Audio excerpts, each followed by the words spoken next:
Praise the Lord. എല്ലാവർക്കും സ്വാഗതം. ലോകത്തിൻ്റെ നാനാഭാഗത്തു നിന്ന് ഈ സുപ്രഭാതത്തിൽ ഏറ്റവും രാവിലെ 4:30 മണിക്ക് ആരംഭിച്ചിരിക്കുന്ന ഈ മതബോധന പഠനക്കളരി കത്തോലിക്ക സഭയുടെ വിശ്വാസ നിക്ഷേപവും അപ്പസ്തോലിക അനുശാസനവുമായ ഈ മതബോധന പഠനത്തിൽ വളരെ ആഗ്രഹത്തോടുകൂടി പങ്കുചേരുന്ന നിങ്ങളെല്ലാവരെയും പരിശുദ്ധാത്മാവിൻ്റെ വലിയ അഭിഷേകത്തിലേക്ക് ക്ഷണിക്കുന്നു. നമുക്ക് പ്രാർത്ഥിക്കാം. കിഴക്കിൻ്റെ വെളിച്ചത്തിൽ നമ്മൾ മുന്നേറിക്കൊണ്ടിരിക്കുന്നു. നമ്മുടെ CCC പഠനത്തിലെ 910 നിങ്ങൾക്കെല്ലാം സുഖമാണെന്ന് പ്രതീക്ഷിക്കുന്നു. നമുക്ക് ഒരിക്കൽ കൂടി പ്രാർത്ഥിക്കാം. പ്രത്യേകിച്ച് കിഴക്കിൻ്റെ വെളിച്ചം നമ്മൾ പഠിക്കാൻ ആരംഭിച്ചത് എറണാകുളം അങ്കമാലി രൂപതയുടെ പ്രധാന ഈ സാഹചര്യത്തെ കണക്കിലെടുത്തുകൊണ്ടാണ്. അതുകൊണ്ട് സഭാ ശരീരത്തിൽ നമ്മളെല്ലാവരും ഒന്നാണ്. നമ്മളെല്ലാവരിലും ഈ കിഴക്കിൻ്റെ വെളിച്ചം പ്രസരിക്കുമ്പോൾ അത് മറ്റുള്ളവരിലും പ്രസരിക്കും. അതിനാൽ നമുക്ക് ഈ കിഴക്കിൻ്റെ വെളിച്ചം ഒരു സൂക്ഷ്മദർശനം. നമ്മളിതൊരു പ്രാവശ്യം പഠിച്ചപ്പോഴാണ് മനസ്സിലായത് 3 feet from gold. ഇത് കുറേ കൂടി ആഴമായി പഠിക്കണം. അത് ഈ കഴിഞ്ഞ ഏതാനും ദിവസങ്ങൾ നമ്മൾ അനുഭവിച്ചു കൊണ്ടിരിക്കുകയാണ്. 16ാമത്തെ ഖണ്ഡികയിൽ നിന്ന് നമുക്ക് മുന്നോട്ട് പോകാൻ സാധിക്കുന്നില്ല. ആ 16ാമത്തെ ഖണ്ഡികയിൽ കഴിഞ്ഞ ദിവസം പഠിച്ച കാര്യങ്ങൾ നമ്മുടെ ഹൃദയത്തിൽ ജ്വലിക്കുകയാണ്. സമ്പൂർണമായ അതീന്ദ്രിയ അവസ്ഥയും അനന്തമായ സർവാതിശായിത്വം, അതാണ് ഇന്നത്തെ നമ്മുടെ വിഷയം. അനന്തമായ സർവാതിശായിത്വം. വരുവിൻ, നമുക്ക് പ്രാർത്ഥിക്കാം. എല്ലാവരും ചേർന്ന്, പ്രത്യേകിച്ച് എറണാകുളം രൂപതയിലെ വൈദികർക്കും സന്യസ്തർക്കും അൽമായ വിശ്വാസികൾക്കും ഈ കിഴക്കിൻ്റെ വെളിച്ചം മനസ്സിലായിട്ടില്ല എന്നത് വളരെ വ്യക്തമാണ്. അത് അവരെ ആരും പഠിപ്പിച്ചിട്ടില്ലായിരിക്കാം. പഠിച്ചാൽ തന്നെ ഇത്രയും പഠിച്ചിട്ടും നമ്മൾക്കിത് മനസ്സിലായിക്കൊണ്ടിരിക്കുന്നേ ഉള്ളൂ. അതുകൊണ്ട് നമുക്കെല്ലാവർക്കും വളരെ സ്നേഹത്തോടുകൂടി പ്രാർത്ഥിക്കാം. ദൈവമേ, ഈ കിഴക്കിൻ്റെ വെളിച്ചം സഭ മുഴുവനെയും പ്രകാശിപ്പിക്കണമേ.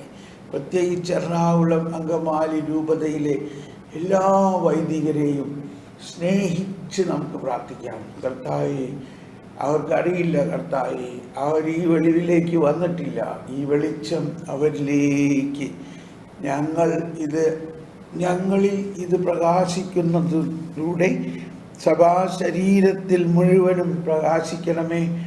നമുക്കെല്ലാവർക്കും ചേർന്ന് സ്വർഗസ്ഥനായ ഞങ്ങളുടെ പിതാവേ, അങ്ങയുടെ നാമം പൂജിതമാകണമേ, അങ്ങയുടെ രാജ്യം വരണമേ, അങ്ങയുടെ തിരുമനസ് സ്വർഗത്തിലെ പോലെ ഭൂമിയിലുമാകണമേ. അന്നു വേണ്ട ആഹാരം ഇന്ന് ഞങ്ങൾക്ക് നൽകണമേ. ഞങ്ങളോട് തെറ്റ് ചെയ്യുന്നവരോട് ഞങ്ങൾ ക്ഷമിക്കുന്നത് പോലെ ഞങ്ങളുടെ തെറ്റുകളും ഞങ്ങളോട് ക്ഷമിക്കണമേ. ഞങ്ങളെ പ്രലോഭനങ്ങളിൽ ഉൾപ്പെടുത്തരുതേ, ദുഷ്ടാരൂപിയിൽ നിന്ന് ഞങ്ങളെ രക്ഷിക്കണമേ. എന്തുകൊണ്ടെന്നാൽ രാജ്യവും ശക്തിയും മഹത്വവും എന്നേക്കും അങ്ങയുടേതാകുന്നു. എല്ലാവരെയും നമ്മൾ പഠിച്ചുകൊണ്ടിരിക്കുന്നത് കിഴക്കിൻ്റെ വെളിച്ചത്തിൽ 16ാമത്തെ ഖണ്ഡികയിൽ.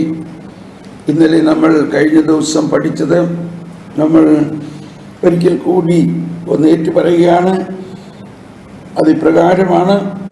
അതിൽ 2ാമത്തെ പാരഗ്രാഫിൻ്റെ അവസാനത്തിൽ, എന്നാൽ ഒരുവൻ ഈ സന്നിധാനത്തിലേക്ക് കൂടുതൽ അടുക്കുന്നത് സർവോപരി ആരാധനാത്മകമായ നിശബ്ദതയിൽ പരിശീലിപ്പിക്കപ്പെടാൻ സ്വയം അനുവദിക്കുമ്പോഴാണ്. സ്വയം അനുവദിക്കണം. നമ്മൾ തന്നെ ആരാധനാത്മകമായ ഈ നിശബ്ദതയിൽ ആയിരിക്കാൻ സ്വയം അനുവദിക്കണം. സ്വയം അനുവദിക്കണം.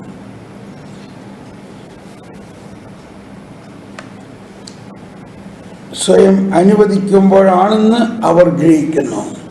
അതാണ് കിഴക്കിൻ്റെ വെളിച്ചത്തിൽ കിഴക്കൻ സഭകളുടെ ആരാധനയുടെ പ്രത്യേകത. കാരണം അടുത്തതാണ്. കാരണം ഇത് വളരെ പ്രധാനപ്പെട്ട ഒരു സെന്റൻസാണ്. ഇത് നമ്മൾ എഴുതിയെടുത്ത് കൊണ്ട് നടന്ന് ഹൃദയത്തിൽ പ്രതിഷ്ഠിക്കണം. കാരണം ദൈവത്തെ അറിയുകയും അനുഭവിക്കുകയും ചെയ്യുന്നതിൻ്റെ പരമകാഷ്ഠയിലെത്തുമ്പോൾ, ദൈവത്തെ അറിയുകയും അനുഭവിക്കുകയും ചെയ്യുന്നതിൻ്റെ പരമകാഷ്ഠയിലെത്തുമ്പോൾ കാണുന്നത് അവിടുത്തെ സമ്പൂർണമായ അതീന്ദ്രിയാവസ്ഥയാണ്. അതായത് ഒരു ഇന്ദ്രിയങ്ങൾക്കും മനസ്സിലാകാത്ത, ഇന്ദ്രിയങ്ങൾക്കെല്ലാം ഉപരിയായിട്ടുള്ള ഒരവസ്ഥ. ഇന്ദ്രിയങ്ങൾക്കേഴും പോരായ്മയൊക്കെയും തീർക്കുക വിശ്വാസ ദിവ്യദീപ്തി. വ്യവസ്ഥാനുസൃതമായ ധ്യാനത്തേക്കാൾ ഇത് വളരെ പ്രത്യേകമാണ്. വിശുദ്ധ ലിഖിതത്തിൻ്റെയും ആരാധനാക്രമത്തിൻ്റെയും കണ്ടോ പ്രാർത്ഥനാപൂർവമായ സാംശീകരണത്തിലൂടെയാണ് ഈ അവസ്ഥയിൽ എത്തിച്ചേരുക. ഞാനിത് വീണ്ടും വീണ്ടും ഇങ്ങനെ പറയുന്നത് ഓർത്ത് നിങ്ങൾ വിഷമിക്കരുത്. ഞാൻ ഇന്നലെ കഴിഞ്ഞ ക്ലാസ് കഴിഞ്ഞ് ഞാൻ കുർബാനയിൽ ആയിരിക്കുമ്പോൾ ഈ വാക്ക് എന്നെ വളരെയധികം ഇങ്ങനെ അകത്ത് വീണ്ടും വീണ്ടും വരികയാണ്. എന്താണ്? വിശുദ്ധ ലിഖിതത്തിൻ്റെയും ആരാധനക്രമത്തിൻ്റെയും. അതാണ് വിശുദ്ധ ലിഖിതം മാത്രം ചിന്തിച്ചാൽ പോരാ, ബൈബിള് മാത്രം പഠിച്ചാൽ പോരാ. അതാണ് പ്രൊട്ടസ്റ്റന്റുകാർക്ക് പറ്റിയ അബദ്ധം. അവർ പറഞ്ഞു ബൈബിള് മതി. ഇങ്ങനെ നമ്മളിലും ഒരുപാട് പേരുണ്ട്. ബൈബിള് മതിയല്ലോ. ഈ കത്തോലിക്ക സഭയുടെ മതബോധനവും ഈ മാർപ്പാപ്പമാരുടെ പ്രബോധനത്തിൻ്റെയൊക്കെ എന്താവശ്യം? ബൈബിള് മാത്രം മതിയല്ലോ. അങ്ങനെ പോരാ. അതാണ് കിഴക്കൻ സഭകളുടെ പ്രത്യേകത. ബൈബിളിനോടൊപ്പം തന്നെ ആരാധനക്രമത്തിൻ്റെ ഗീതങ്ങളും വിശുദ്ധ കുർബാനയിലെ ആരാധനാക്രമത്തിലെ പ്രാർത്ഥന, അതാണ് നമ്മൾ കഴിഞ്ഞ ദിവസങ്ങളിൽ മനസ്സിലാക്കിയത്. ഉദാഹരണത്തിന്, സർവാധിപനാം കർത്താവേ നിൻ സ്തുതി ഞങ്ങൾ പാടുന്നു.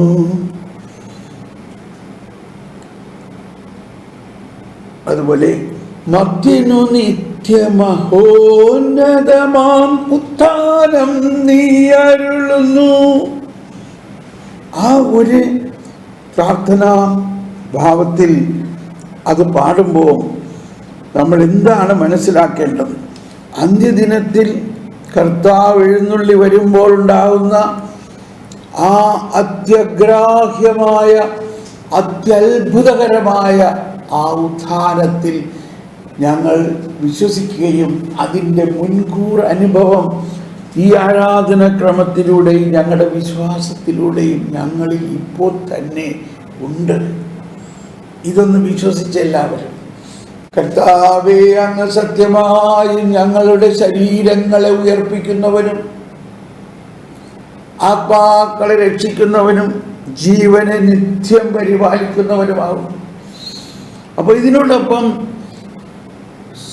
സുവിശേഷത്തിലെ ഒരു വാക്ക്,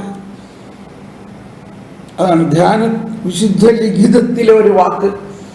ഈശോ പറഞ്ഞു, ഞാനാകുന്നു പുനരുത്ഥാനവും ജീവനും.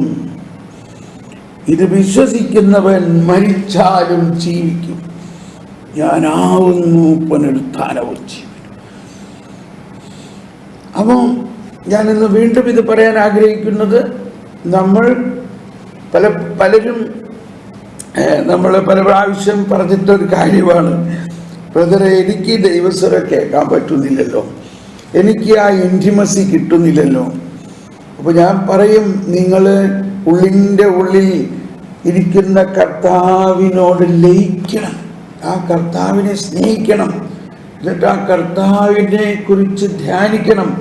അപ്പം അവിടെ ഇപ്പം നമുക്ക് ഒരു സ്റ്റെപ്പ് കൂടി മുന്നോട്ട് പോകാം. അവിടെ അന്ന് ഞാൻ പറയാറുണ്ടായിരുന്നത് ഈശോ തന്നെ പറഞ്ഞിട്ടുള്ള വാക്ക്. അപ്പോൾ ഞാൻ ചിലപ്പോൾ ചിലരോട് പറയും, ഈശോ പറഞ്ഞിരിക്കുന്ന ഒരു വാക്കൊന്ന് ഓർത്തേന്ന് പറയുമ്പോൾ അവരുടെ മനസ്സിൽ വരുന്നത്, എനിക്ക് നിന്നെക്കുറിച്ചൊരു പദ്ധതിയുണ്ട്, അത് നിന്റെ നാശത്തിനുള്ള പദ്ധതിയല്ല. ഞാൻ പറഞ്ഞു, അത് ജെറമ്യായിൽ പറയുന്നതല്ലേ, ഈശോ പറയുന്ന വാക്ക്, ഈശോ പറഞ്ഞ വാക്ക്. ഓ, ഈശോ പറഞ്ഞ വാക്ക് ഇപ്പോൾ ഒന്നും വന്നില്ലല്ലോ, കണ്ടോ? അതാണ്. അപ്പം നമ്മൾ ഈശോയെ ധ്യാനിക്കുമ്പോൾ, ഈശോയെ സ്നേഹിക്കുമ്പോൾ, ഇപ്പോൾ നമ്മൾ നമ്മുടെ ഭർത്താവിനെ സ്നേഹിക്കുമ്പോൾ, ഭാര്യയെ സ്നേഹിക്കുമ്പോൾ, അവർ പറഞ്ഞ ഏറ്റവും സ്നേഹത്തിൽ പറഞ്ഞ ചില വാക്കുകൾ നമ്മുടെ മനസ്സിൽ ഇങ്ങനെ ഓർക്കുകയും അതോർത്ത് നമ്മൾ കുളിരുകൂടുകയും ചെയ്യുന്നു. നമ്മൾ ഏറ്റവും സ്നേഹിക്കുന്ന ഒരാൾ നമ്മൾ ഓർക്കുന്നത് എങ്ങനെയാണ്? ആ വ്യക്തി നമ്മളോട് പറഞ്ഞ വാക്ക് ഓർക്കുമ്പോഴാണ്. ആ വ്യക്തി നമ്മളോട് പറഞ്ഞ ചില വാക്കുകൾ. അങ്ങനെ ഈശോ നേരിട്ട് നമ്മളോട് പറഞ്ഞ ഒരു വാക്കൊന്നും ഓർത്തേ, അപ്പോഴും ആൾക്ക് കിട്ടണില്ല. അപ്പം ഞാൻ പറഞ്ഞു, സ്വർഗസ്ഥനായ ഞങ്ങളുടെ പിതാവേ, അങ്ങയുടെ നാമം പൂജിതമാകണമേ. ഈ സ്വർഗസ്ഥനായ പിതാവിനുള്ള പ്രാർത്ഥന അറിഞ്ഞൂടെ? അതറിയാം, അതാര് പറഞ്ഞതാ? അത് പ്രാർത്ഥനയല്ലേ. പക്ഷെ അത് ആര് പറഞ്ഞ പ്രാർത്ഥനയാ? ആര് പഠിപ്പിച്ച പ്രാർത്ഥനയാ? അത് ഈശോ തന്നെ പഠിപ്പിച്ചതാണ്, കണ്ടോ? അപ്പോൾ നമുക്ക് അതിൽ തമ്മിലുള്ള വ്യത്യാസം മനസ്സിലാകണം. ഈശോ നമ്മളെ പഠിപ്പിച്ചു അവിടെ തന്നെ. അപ്പോൾ പഴയ നിയമത്തിലെ പ്രാർത്ഥനകളും മറ്റെന്തെല്ലാം ഗുരുക്കന്മാരുടെ പ്രാർത്ഥനകൾ നമ്മൾ പഠിച്ചാലും അതിൽ നിന്ന് വ്യത്യസ്തമാണ് ഈശോ തന്നെ പറഞ്ഞ് നമ്മളെ പഠിപ്പിച്ച പ്രാർത്ഥനയും ഈശോ തന്നെ പറഞ്ഞ വാക്കുകൾ. അതിനോടൊപ്പം ഇപ്പോൾ ഞാൻ വീണ്ടും ഇത് പറയാൻ കാരണം, നമ്മളിൽ ഒരുപാട് പേർക്ക് ദൈവസ്വരം ശ്രവിക്കുന്നവരാണ്. നമ്മളൊരുപാട് പേര് ആ ദൈവസ്വരം ശ്രവിക്കുന്ന അവസ്ഥ ഉണ്ടായാലേ നമ്മുടെ ജീവനിൽ ശരിക്ക് ക്രിസ്തു അനുഭവം ഉണ്ടാവുകയുള്ളൂ. അതുകൊണ്ട് ഇനിയും നമ്മൾ ഈ 910 ക്ലാസ് കൂടിയിട്ടും ദൈവസ്വരം ശ്രവിക്കുന്നില്ലെങ്കിൽ വളരെ സീരിയസ് ആയിട്ടുള്ള കാരണമാണ്. ഒറ്റ കാരണമാണ്, നമ്മളുടെ ഹൃദയത്തിൽ ഈശോയുടെ ആ സാന്നിധ്യം, ദൈവം ആത്മാവാകുന്നു. നമ്മുടെ ഹൃദയത്തിൽ വസിക്കുന്ന കർത്താവിനെ നമ്മളിങ്ങനെ ഉള്ളിൻ്റെ ഉള്ളിൽ കാണുമ്പോൾ ഒരു ചിത്രമായിട്ട് കാണരുത്. ഇപ്പോൾ നമുക്ക് ഏറ്റവും ഇഷ്ടമുള്ള ചില ചിത്രമാണ് കരുണയുടെ ചിത്രം, കരുണയുടെ ഈശോയുടെ ചിത്രം, അല്ലെങ്കിൽ നല്ല ഇടയൻ്റെ ചിത്രം, അല്ലെങ്കിൽ തിരുഹൃദയത്തിൻ്റെ ചിത്രം. പക്ഷേ ആ ചിത്രമായിട്ടല്ല ഈശോ സാക്ഷാൽ ഈശോ സത്യമായിട്ടും നമ്മളിൽ ഒരു വ്യക്തിയായിട്ട് വസിക്കുന്നു. ഇപ്പോൾ എന്നെ നിങ്ങൾ കാണാൻ വന്നിരിക്കുന്നു, ഞാനുമായിട്ട് സംഭാഷണം നടത്താൻ വന്നിരിക്കുന്നു. അപ്പോൾ ഒരു ചിത്രം കണ്ടിരുന്നാൽ മതിയോ? ഞാനാകുന്ന വ്യക്തിയുമായിട്ട് മുഖാമുഖം കാണാനുള്ള സാഹചര്യമാണ് കർത്താവ് തന്നിരിക്കുന്നത്. അതാണ് ഈശോ പറഞ്ഞു, യേശു പറഞ്ഞു, വഴിയും സത്യവും ജീവനും ഞാനാണ്, എന്നിലൂടെ അല്ലാതെ ആരും പിതാവിൻ്റെ അടുക്കലേക്ക് വരുന്നില്ല. യോഹന്നാൻ 14:6. എന്നിട്ട് അടുത്ത് പറയാണ്, എന്നെ കാണുന്നവൻ പിതാവിനെ കാണുന്നു. അവിടെ എന്നെ കാണുന്നവൻ പിതാവിനെ കാണുന്നു എന്ന് പറയുമ്പോൾ പിതാവ് അരൂപിയാണ്, അദൃശ്യനാണ്. എന്നാൽ ആ അവസ്ഥയാണ് ഇന്ന് യേശു, അരൂപിയായിട്ടുണ്ടായിരുന്ന യേശു വചനം മാംസമായി നമ്മളെല്ലാവരോടും ഒപ്പം വസിച്ചു, നമുക്ക് വേണ്ടി പീഡ സഹിച്ചു, മരിച്ചു, ഉയർത്തു, മഹത്വീകരിച്ചു. എന്തിനാണ്? ഉയർത്തെഴുന്നേറ്റ കർത്താവിനെ നമ്മുടെ ഉള്ളിലേക്ക് വസിക്കാൻ പറ്റുള്ളൂ. ഉയർത്തെഴുന്നേൽക്കുന്നതിന് മുൻപ് ഈശോയുടെ ആ മനുഷ്യത്വം, ഈശോ മനുഷ്യനായിരിക്കുമ്പോൾ ആ മനുഷ്യനായിരിക്കുന്ന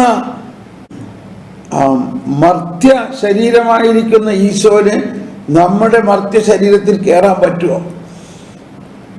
എന്നാൽ ഉയർത്തെഴുന്നേറ്റ് കഴിയുമ്പോൾ ഈശോ അമർത്യമായി, ഈശോയുടെ ശരീരം ആത്മീയമായ ശരീരമായി കഴിയുമ്പോൾ അടഞ്ഞു കിടന്ന കഥയിലൂടെ അകത്ത് കിടക്കാൻ പറ്റി എന്ന പോലെ അങ്ങനെ ആത്മീയ ശരീരമായി കഴിയുമ്പോൾ, ഉയർത്തെഴുന്നേറ്റ ശരീരമായി കഴിയുമ്പോൾ ആ ഉയർത്തെഴുന്നേറ്റ കർത്താവിന് നമ്മുടെ അകത്ത് കയറാം, നമ്മുടെ അകത്ത് വസിക്കാം, നമ്മുടെ അകത്ത് ജീവിക്കാം. അങ്ങനെയുള്ള ആ സാന്നിധ്യമാണ് ഉയർത്തെഴുന്നേറ്റ കർത്താവ് നമുക്ക് നൽകുന്ന സാന്നിധ്യം. ആ ഉയർത്തെഴുന്നേറ്റ കർത്താവിൻ്റെ ആ സാന്നിധ്യം ഈശോ പറയുകയാണ്, ഞാനാകുന്നു പുനരുത്ഥാനം. അന്ത്യദിനത്തിൽ ഉയർപ്പിക്കുന്ന ആ പുനരുത്ഥാനം ഞാനാകുന്നു. CCC 648. ഈ CCC 648, 49 എല്ലാം ഉത്ഥാനത്തെക്കുറിച്ച് പഠിപ്പിക്കുമ്പോൾ ഈ കാര്യം കൃത്യമായി അവിടെ പഠിപ്പിക്കുന്നുണ്ട്. CCC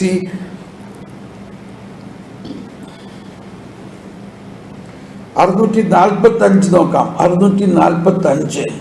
ഉത്ഥിതനായ യേശു സ്പർശം, ഭക്ഷണത്തിൽ പങ്കുചേരൽ എന്നിവ വഴി തൻ്റെ ശിഷ്യന്മാരുമായി നേരിട്ട് സമ്പർക്കം സ്ഥാപിക്കുന്നു. അങ്ങനെ താൻ ഒരു ഭൂതമല്ലെന്ന് മനസ്സിലാക്കാൻ അവിടെ നിന്ന് അവർ ക്ഷണിക്കുന്നു. സർവോപരി താൻ അവർക്ക് പ്രത്യക്ഷപ്പെടുമ്പോൾ കാണപ്പെടുന്ന പീഡാസഹനത്തിൻ്റെ അടയാളങ്ങൾ ഇപ്പോഴും സംവഹിക്കുന്നു. ആ ശരീരം പീഡിതവും ക്രൂശിതവുമായ അതേ ശരീരം തന്നെയാണെന്ന് പരിശോധിച്ച് ഉറപ്പുവരുത്താനും അവിടെ നിന്ന് അവർ ക്ഷണിക്കുന്നു. അതേസമയം ശ്രദ്ധിക്കണം, സത്യവും യഥാർത്ഥവുമായ ഈ ശരീരം, കണ്ടോ, സത്യവും യഥാർത്ഥവുമായ ഈ ശരീരം മഹത്വപൂർണമായ ശരീരത്തിൻ്റെ പുതിയ ഗുണങ്ങൾ കൂടിയുള്ളതാണ്. എന്താണത്? അത് സ്ഥലകാലങ്ങളുടെ പരിമിതിയില്ലാത്തതാണ്. എപ്പോൾ, എങ്ങനെ, എപ്പോൾ കാണപ്പെടണമെന്നും അവിടെ നിന്ന് ആഗ്രഹിക്കുന്നുവോ അങ്ങനെ അപ്പോൾ പ്രത്യക്ഷപ്പെടാൻ കഴിവുള്ളതാണ്. കാരണം അവിടുത്തെ മനുഷ്യത്വം ഇനിമേൽ ഭൂമിയിൽ ഒതുങ്ങി നിൽക്കുന്നതല്ല, ഇനി അത് പിതാവിൻ്റെ ദൈവികമായ മണ്ഡലത്തിൻ്റേത് മാത്രമാണ്. അതുകൊണ്ട് കൂടിയാണ് ഉത്ഥിതനായ യേശു ഇഷ്ടം പോലെ പ്രത്യക്ഷപ്പെടാനുള്ള പരമമായ സ്വാതന്ത്ര്യം അനുഭവിക്കുന്നത്. ഒരു തോട്ടക്കാരനായിട്ടോ ശിഷ്യന്മാർക്ക് പരിചയമുള്ള മറ്റേതെങ്കിലും രൂപത്തിലോ പ്രത്യക്ഷപ്പെടാൻ അവിടത്തേക്ക് കഴിയും. ഇവയെല്ലാം അവരുടെ വിശ്വാസത്തെ ഉണർത്തുവാൻ വേണ്ടിയായിരിക്കുന്നു. അപ്പം തൻ്റെ ഉയർപ്പിന് മുൻപ് ജൈറസിൻ്റെ മകളെയും നൈനിലെ യുവാവിൻ്റെയും ലാസറിനെയും മരിച്ചു ഉയർപ്പിച്ച സംഭവങ്ങളിൽ എന്നതുപോലെ ഭൂമിയിലെ ജീവിതത്തിലേക്കുള്ള ഒരു തിരിച്ചുവരവായിരുന്നില്ല ക്രിസ്തുവിൻ്റെ ഉത്ഥാനം. ആ സംഭവങ്ങൾ അത്ഭുത സംഭവങ്ങളായിരുന്നു. എന്നാൽ വിസ്മരണീയമാം വിധം ഉയർപ്പിക്കപ്പെട്ട വ്യക്തികൾ യേശുവിൻ്റെ ശക്തിയാൽ സാധാരണ ഭൗതിക ജീവിതത്തിലേക്ക് തിരിച്ചു വന്നു. ഒരു പ്രത്യേക നിമിഷത്തിൽ അവർ വീണ്ടും മരിക്കും. ക്രിസ്തുവിൻ്റെ ഉത്ഥാനം, ശ്രദ്ധിക്കണം, 646. ക്രിസ്തുവിൻ്റെ ഉത്ഥാനം സത്താപരമായ വ്യത്യസ്തമാണ്. സത്താപരമായ വ്യത്യസ്തമാണ്.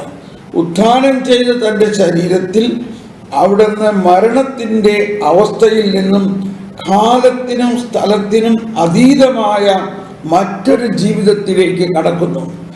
പുനരുത്ഥാനത്തിൽ യേശുവിൻ്റെ ശരീരം പരിശുദ്ധാത്മാവിൻ്റെ ശക്തിയാൽ നിറഞ്ഞ് മഹത്വപൂർണമായ തൻ്റെ അവസ്ഥയിൽ അവിടുന്ന് ദൈവിക ജീവനിൽ പങ്കുചേരുന്നു. അതുകൊണ്ട് ക്രിസ്തു സ്വർഗീയ മനുഷ്യൻ ആകുന്നുവെന്ന് വിശുദ്ധ പൗലോസ് പറയുന്നു. സ്വർഗീയ മനുഷ്യൻ 1 കൊരിന്ത്യർ 15:35. അപ്പം ഈ അതീന്ദ്രിയ അവസ്ഥ എന്ന് പറയുന്നത് നമ്മുടെ ഉള്ളിൽ വസിക്കുന്ന ക്രിസ്തു ഒരു പടം ആയിട്ട് കാണരുത്, മറിച്ച് ഉയർത്തെഴുന്നേറ്റ കർത്താവ് തന്നെ സത്യമായും നമ്മളിൽ വസിക്കുന്നു. സത്യമായും, അതാണ് സത്യം എന്ന് പറയുന്നത്, ഉയർത്തെഴുന്നേറ്റ ആ അവസ്ഥ. അപ്പൊ അത് നമ്മൾക്ക് മനസ്സിലാവുന്നത് ഈശോ പറഞ്ഞ തിരുലിഖിതത്തിലൂടെയും, ഇതാണ് ഇവിടെ പറയുന്നത്, വിശുദ്ധ ലിഖിതത്തിലൂടെയും ആരാധനക്രമത്തിൻ്റെയും പ്രാർത്ഥനാപൂർവമായ സാംശീകരണത്തിലൂടെയാണ്. ഇവിടെ ഈ ജോൺ പോൾ രണ്ടാമൻ മാർപ്പാപ്പയുടെ പ്രത്യേകത, അദ്ദേഹം അതിനെ അവിടെ വിശദീകരിക്കുന്നില്ല. അത് നമ്മളുടെ ജോലി അത് വിശദീകരിക്കുക എന്നുള്ളത്. ഇത് ഈ ഒറ്റ കാര്യം മാത്രം എത്രത്തോളം വിസ്തരിച്ചാലാണ് നമുക്കത് മനസ്സിലാകുക. വിശുദ്ധ ലിഖിതത്തിൻ്റെയും, വിശുദ്ധ ലിഖിതം മാത്രം പഠിക്കുകയാണെങ്കിൽ ഇത് മനസ്സിലാവില്ല. എന്നാൽ സ്വർഗരാജ്യത്തിലുള്ള വിശ്വാസത്തോടെ കർത്താവ് ഈശോ മിശിഹായുടെ ശരീരം ഭക്ഷിക്കാനും തിരുരക്തം പാനം ചെയ്യാനും തിരുസഭ നമ്മളെ ക്ഷണിക്കുന്നു. കണ്ടോ? അപ്പൊ അവിടെ എന്താണ് സ്വർഗരാജ്യത്തിലുള്ള വിശ്വാസത്തോടെ എന്ന് പറയുമ്പോൾ, സ്വർഗരാജ്യത്തിലുള്ള വിശ്വാസത്തോടെ എന്ന് പറയുമ്പോൾ ഈശോയുടെ വീണ്ടും വരവിലാണ് സ്വർഗരാജ്യം പൂർണ്ണമാകുന്നത്, ആ വിശ്വാസത്തോടെ. അതുപോലെ ആരാധനാക്രമം അനുസരിച്ച് മലങ്കര സുറിയാനിയിലെ ആരാധനാക്രമത്തിലെ ഗാനങ്ങൾ എന്തോ ഒരു വിസ്മയമാണ്. ഇപ്പൊ പെട്ടെന്ന് എൻ്റെ മനസ്സിൽ വരുന്നത്, ആരാധനാക്രമം എന്ന് പറയുന്നത് വിശുദ്ധ കുർബാന മാത്രമല്ല, യാമപ്രാർത്ഥനകൾ. മലങ്കര ആരാധനാക്രമത്തിലെ ഒരു യാമപ്രാർത്ഥനയിലെ ഒരു വരി എൻ്റെ മനസ്സിൽ വരികയാണ്. യാമപ്രാർത്ഥനയിലെ 9-ാം മണിക്കൂറിലെ പ്രാർത്ഥനയാണ് തോന്നുന്നു. പാഴൂഴിയിലുയരും ശോശാന പൂക്കൾ പോൽ കൈപ്പണിയില്ലാത്തൊരു വസ്ത്രം ചാർത്തിയിടുമ്പോൾ ആദാം മക്കൾക്കായി കുദിശ നെയ്ത വസ്ത്രമുയിർപ്പിൽ ചാർത്തിയിടും പുണ്യാത്മാക്കൾ. പാഴക്കുമോർ കുഴിയലായി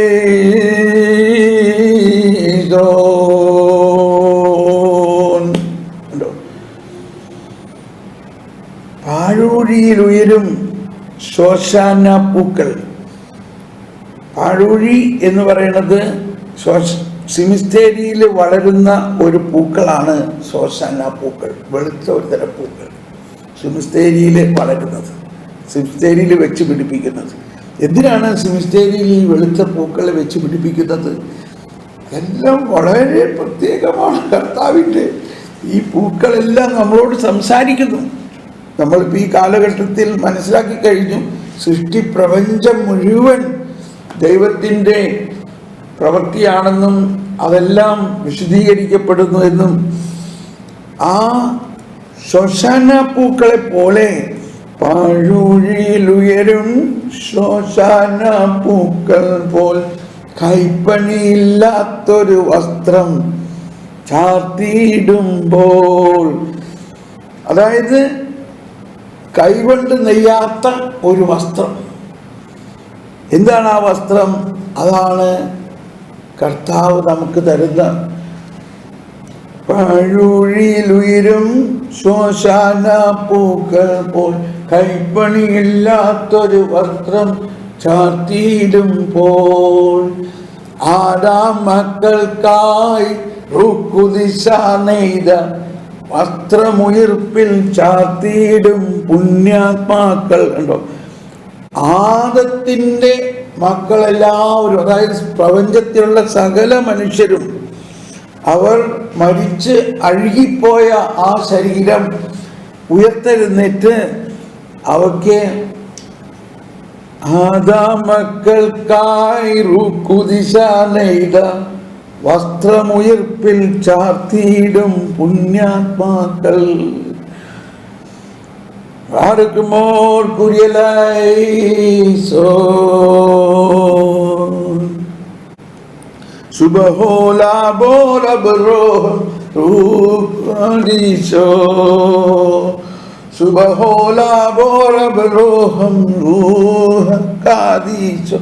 അപ്പോൾ ഇത് നമ്മൾ പ്രാർത്ഥിക്കുമ്പോൾ, അതുപോലെ നമ്മുടെ സുറിയാനി പ്രാർത്ഥനയിൽ അവസാനം പ്രീതികലർന്ന യുഗാന്ത്യത്തിൽ സ്വർഗീയോസ്ലേം നഗരത്തിൽ മാലാഖമാരുത്തു വലം ഭാഗം ഞങ്ങൾ കരുളുമ്പോൾ കണ്ടോ.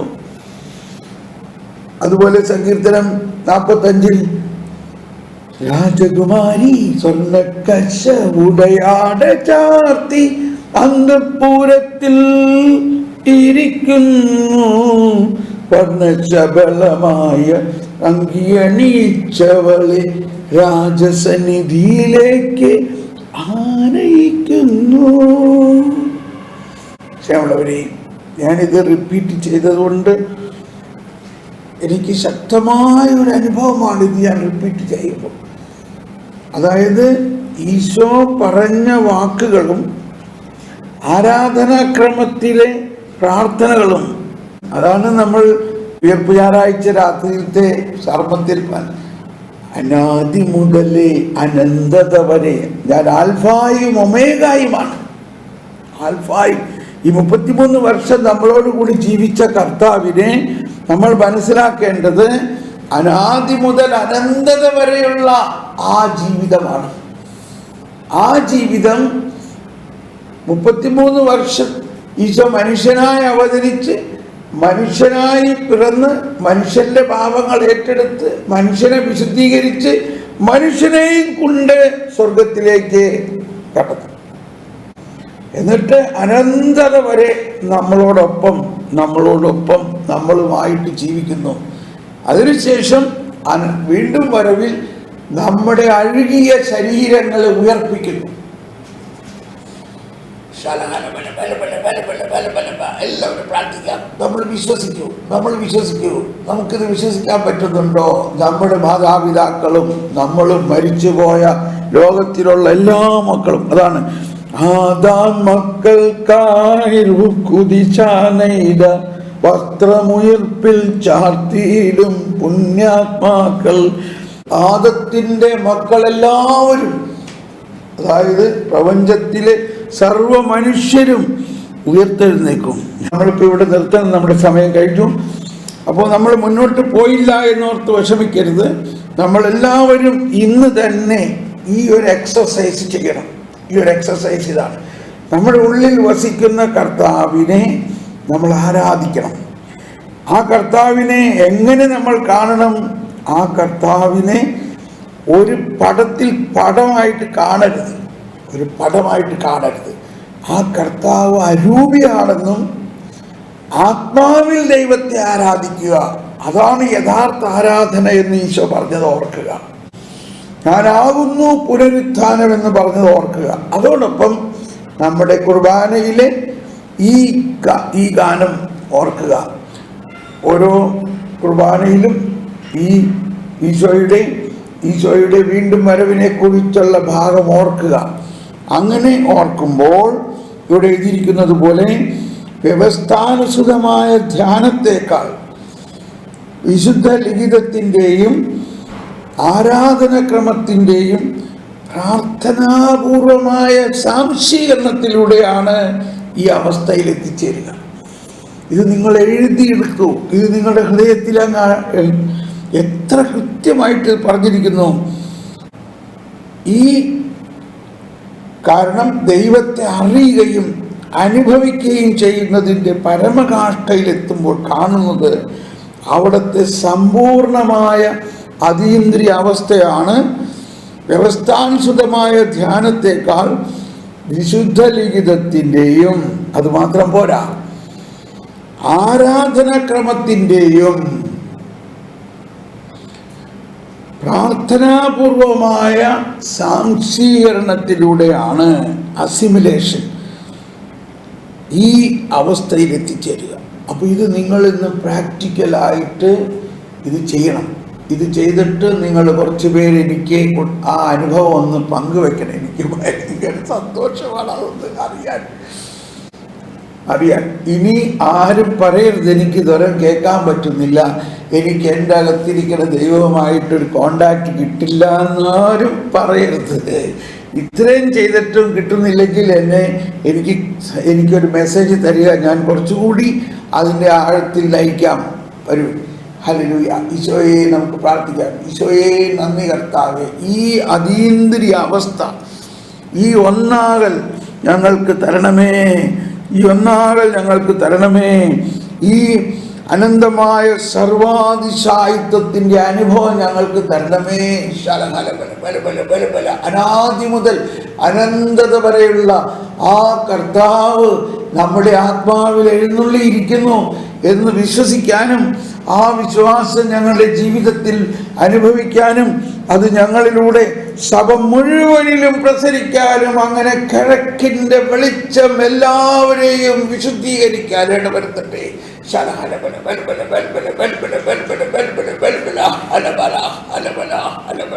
എല്ലാവരും ഒന്നുകൂടി സ്തുതിച്ച് പ്രാർത്ഥിക്കാം. കിഴക്കിൻ്റെ വെളിച്ചം എല്ലാവരിലും പ്രകാശിക്കട്ടെ. ഹല്ലേലൂയ, ഹല്ലേലൂയ, ആമേൻ, ആമേൻ, ആമേൻ. കർത്താവേ, നമ്മൾ ഇന്ന് ഉള്ളിൻ്റെ ഉള്ളിൽ ഈശോയെ ഇതുപോലെ ആരാധിച്ചുകൊണ്ട് ഈശോ പറഞ്ഞ വാക്കും ആരാധനക്രമത്തിലെ വാക്കും ചേർത്ത് നമ്മൾ ആരാധിച്ചുകൊണ്ട് ഈശോയുമായിട്ട് ലയിക്കണം. ഈശോയുടെ ഉത്ഥാനത്തിൻ്റെ അനുഭവത്തിലേക്ക് വരണം. ഈശോയുടെ ആ ശബ്ദം കേൾക്കണം. Praise the Lord. എന്നിട്ട് എനിക്ക് മറുപടി അയക്കണം. God bless you. Bye bye, bye bye.